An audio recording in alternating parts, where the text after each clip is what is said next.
Bien le bonjour tout le monde, bienvenue à cette autre édition de Conseils de vie et de fantasy avec Simon et Danny. Comment est-ce qu'il va, le beau Danny? Ça va merveilleusement bien. On va parler de kicker. Oh yeah, Ces baby! enfants mal aimés de vos poules de fantasy football. Nous, on va leur donner du love. Parce que Dieu sait que les kickers peuvent faire une différence dans plusieurs poules et on a toujours connu quelqu'un lors d'une semaine qui s'est fait battre par simplement un botteur de l'autre côté. Et on est justement là pour vous mentionner lesquels pourraient vous rapporter gros et connaître certains coups de circuit lors de plusieurs semaines. Alors, on va pouvoir vous présenter ça aujourd'hui. C'est batteurs à repêcher au niveau fantasy football dans vos poules de football. Stratégie avant ça, Danny. C'est quoi ta stratégie, toi, quand vient le temps, premièrement, de sélectionner un batteur lors du repêchage? Premièrement, on prend... C'est selon. OK? Si vous êtes en mode redraft, où ce qu'on repêche un nouveau club à chaque année, puis tout ça, je vous conseille fortement à partir de la 13e ronde. Je laisse les grosses pointures à d'autres. Je vais chercher des joueurs qui vont m'aider plus que le batteur. Et j'en repêche un, normalement, d'une équipe où ce qu'on a de la misère à faire des points, sauf avec les pieds. Donc, je vais sélectionner souvent le batteur d'une équipe avec une recrue comme corps arrière. Ou un corps arrière qui n'est pas encore affirmé vraiment dans la ligue.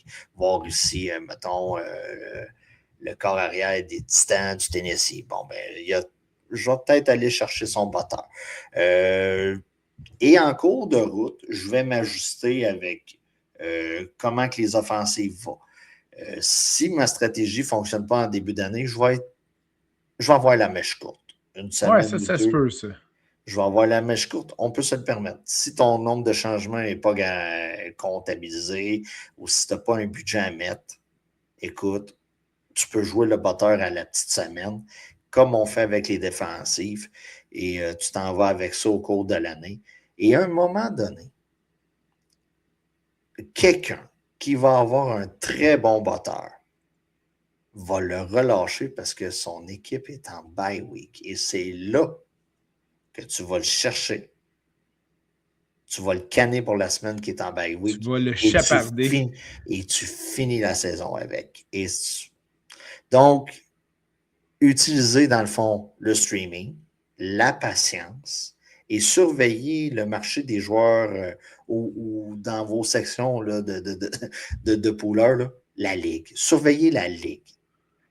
Il y a quelqu'un à un moment donné qui va lâcher un batteur qui a du bon sens pour aller chercher un joueur, des moves de panique, ou tout simplement le bye week va faire sa job. Et voilà. Et moi, c'est ma stratégie. Jamais en bas de la 13e ronde. Attendez le plus possible. Allez chercher des handcuffs. On radote, là. On radote. Depuis le temps qu'on fait ça, Simon, on le dit à chaque début de saison. Investissez votre plus gros capital de repêchage avec des handcuffs. Surtout, là, passer là, dans le double digits, là, des rondes, là, des rondes à 2 chiffres, là, 10, 11, 12. Là. Allez chercher des handcuffs, allez chercher des jeunes joueurs prometteurs. Le gars là, que Simon va vous parler là, d'un classement, le wide receiver, là, il a fait un bel attrapé de 42 verges dans le deuxième match de la pré-saison. Là. Puis là, toi, tu as gardé ça en tête parce que tu as vu le clip là, pendant des mois. Ben, un mois, là, va le chercher là. Après ça, occupe-toi des batteurs. Excellent. Et puis, à ce niveau-là, bien, est-ce que dans certaines ligues, avec les mouvements qui sont illimités, tu vas donc streamer un batteur de la même façon que tu vas streamer une défensive, par exemple? Ben, c'est selon. J'ai tendance. Tu sais, j'arrive pas dans un repêchage avec une stratégie prédéterminée sur qu'est-ce que je vais faire avec le batteur. OK. Je vais tout faire pour ne pas penser au batteur, sauf au moment que je suis prêt. Je vais souvent sélectionner la défensive même avant le batteur. Oh, OK, OK. C'est comme ça que moi je fonctionne. Quand je repêche avec des gens que je ne connais pas, dans des ligues là, où tout le monde se connaît qu'ensemble, puis hey, on se fait un triple d'un an, là, ben, je remarque souvent que les gens vont choisir les kickers avant les défensifs. Moi, ce n'est pas ma manière de procéder. Okay. Parce que je trouve qu'on a plus d'embarras de choix parce que tu peux choisir une offensive à haut volume ou un gars ou une offensive à bas volume, puis tu vas quand même trouver ton pied parce que vous allez nous écouter durant l'année, puis on va vous dire hey, cette semaine, allez chercher dans nos sit-em et nos start-em, on va dire hey, abuse ce kicker-là. Son corps arrière ne fait pas la job. Il va se rendre à peu près à la ligne de 35. Ça va te donner un beau 3 points de la shot, puis tu vas être bien heureux. Fait que, tu sais, c'est ça. Moi, je trouve que tu as plus d'inventaire pour jouer avec les kickers, puis t'en repêches un. Là. Tu ne repêches pas 2 kickers. Prends pas Habituellement, un. Il y a certains pools qui t'obligent à en repêcher ça, 2, c'est évidemment. Mais à ce niveau-là, et autre chose au niveau stratégique en terminant là-dessus, ton Mendoza Line pour un botteur, ça ressemble à quoi? 10 points. 10 points. Tout simplement. Tout Puis, simplement. encore là, on a connu plusieurs botteurs qui vous ont fait gagner des semaines en vous rapportant un 20, un 25, des fois même 30 points dans certains cas. Ouais, ça, c'est vraiment plus rare, là, 30 points. Là. Mais ça arrive. Et quand ça arrive, normalement, si vous ne gagnez pas la semaine, c'est parce que il y a plusieurs joueurs qui vous ont chié dans la pelle. C'est peut-être parce que tu avais mis trop l'emphase sur tes kickers. Il y a peut-être ça aussi. Ça arrive des fois. Ça arrive des fois. Justement, allons voir justement ces classements-là au niveau des botteurs. Dans le troisième tiers, donc Danny en 14e position, Chris Boswell, 15e Harrison Butker, 16e Will Richard, 17e Charlie Smith, 18 Will Lutz, 19 Jake Elliott, 20 Blake Groupé. De mon côté, 14e Chris Boswell, 15e même chose Harrison Butker, 16e Jake Elliott, 17 Tyler Bass, 18 Will Lutz, 19 Will Richard, 20 Blake Groupé. Sensiblement à peu près la même chose, mais au 17e rang, on n'a juste pas les mêmes joueurs dans ce tiers-là. De mon côté, j'insère Tyler Bass, le batteur des Bills de Buffalo, parce que je considère que l'offensive des Bills demeure une offensive digne de mention qui va donc se marquer pas mal de points. Et j'inclus donc Tyler Bass dans mon top 20 de ce côté-là. Et de ton côté, toi, tu embarques donc à ce moment-là avec Charlie Smith. C'en est un. Du côté de Nouvelle-Orléans, écoutez, on prend pour acquis que Tyler Shock va connaître une grosse saison. Tu sais, j'écoute des experts, on parle tous de Tyler Shock comme un sleeper cette année, un gars qui va être en progression. Première chose qu'on sait, là, je ne veux pas briser de quatrième mur, rien, là, mais là, il y a des blessures dans la NFL durant un camp pré-saison. Là. Non. Non. Écoute, on a déjà perdu le deuxième wide receiver en arrière de Chris Olave. Okay. On l'a déjà perdu pour 2 mois. Là, tu regardes ça froidement, on enlève des armes à Tyler Shock.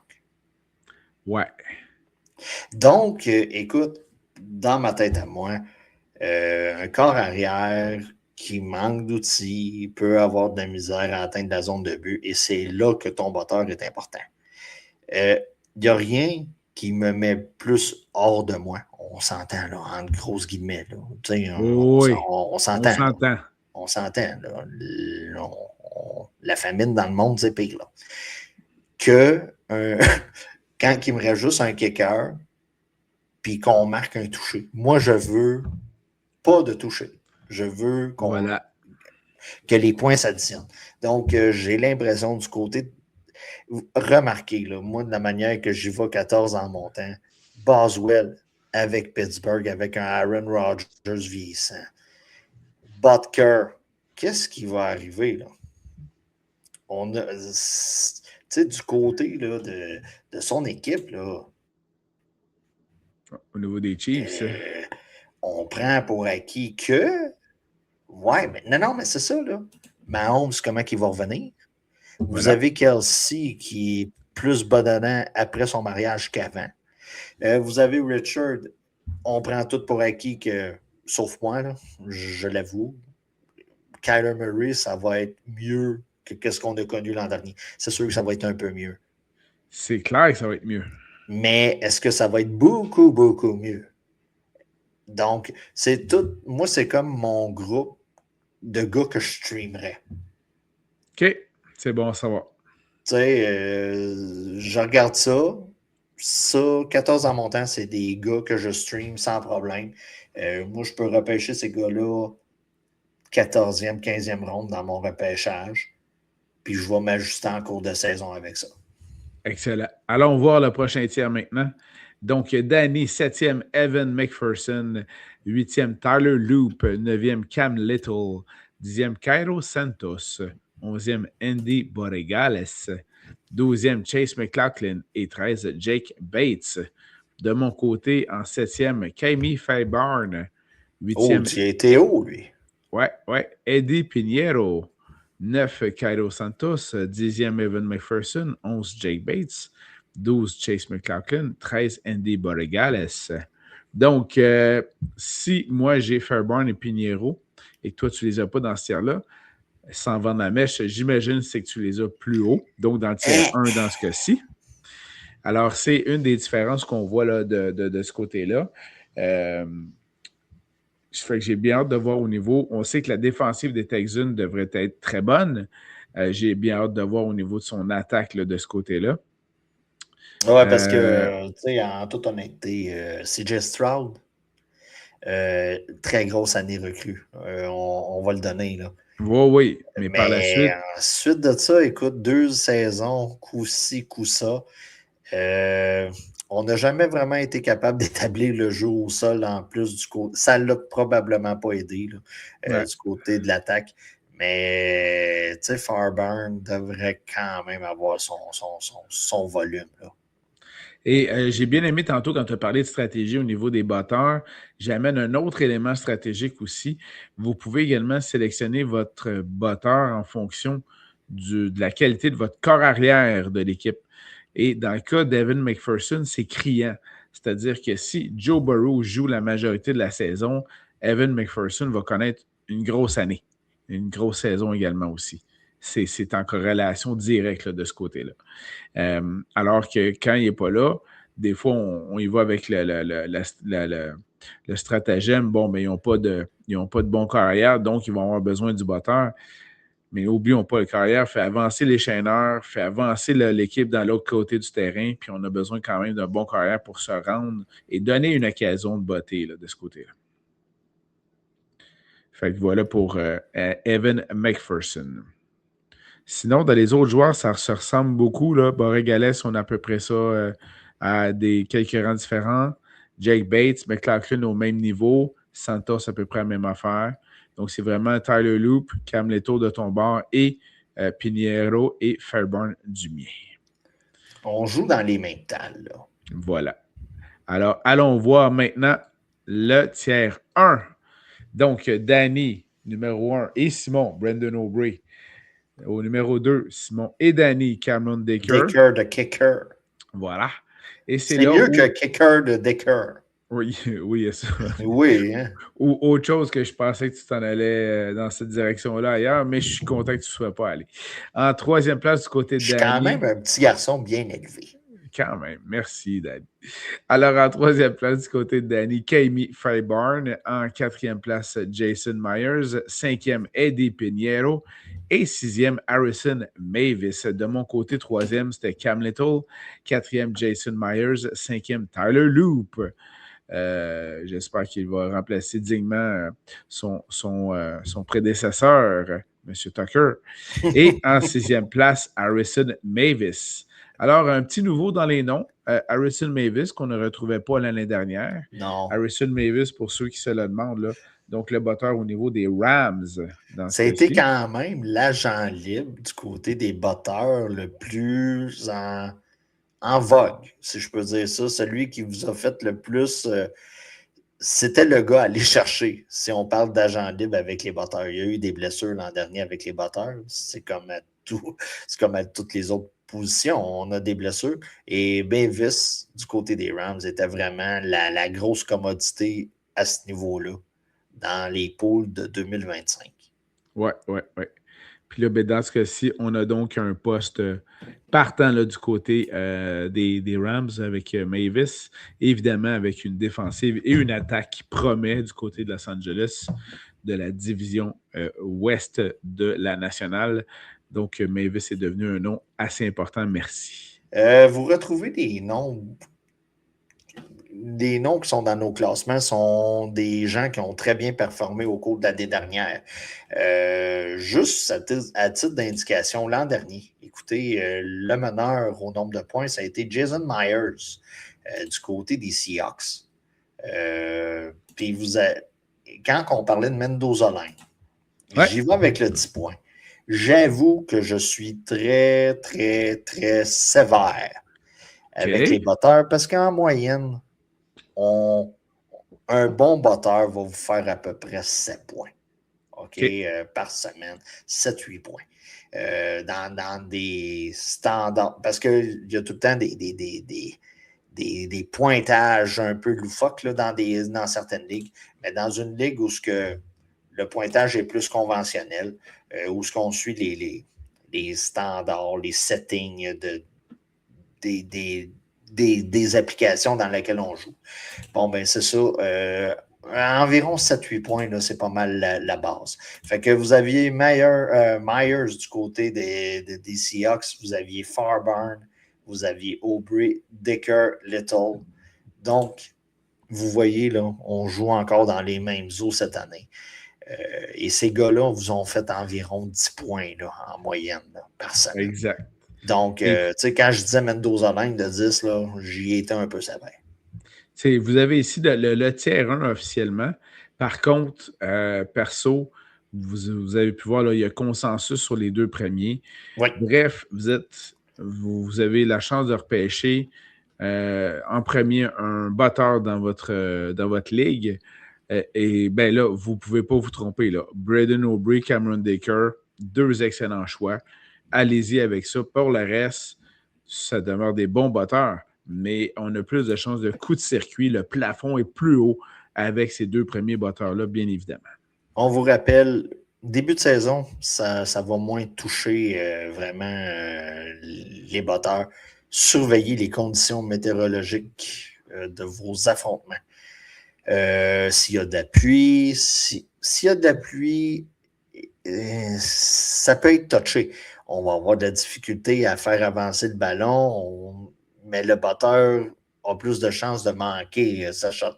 Fait que, tu sais, il faut prévoir ça. Et dans les alentours du mois de décembre et même janvier, les conditions, la neige, les vents, les temps maussades, ça peut jouer contre vous.